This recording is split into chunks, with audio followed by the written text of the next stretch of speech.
ગુજરાતભરના તાજા અને સચોટ સમાચાર મેળવવા માટે અમારી રાષ્ટ્રીય સમાચાર ચેનલને સબસ્ક્રાઇબ કરો અને બેલ આઇકન પર ક્લિક કરો। મળતી માહિતી અનુસાર વરાછાના અશ્વનીકુમાર રોડ પર શ્યાની હાઇટ્સ નામની બિલ્ડિંગ આવેલી છે, જેમાં નીચે અમિતભાઈ સબ્રશ પાનનો ગલ્લો ચલાવે છે।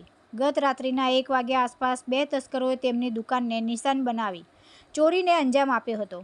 1 વાગ્યા આસપાસ આ બંને તસ્કરો પોલીસની નાઇટ પેટ્રોલિંગની પીસીઆર વાન ગયા બાદ 2 જ મિનિટમાં આ દુકાનમાં ઘૂસી પહોંચ્યા હતા।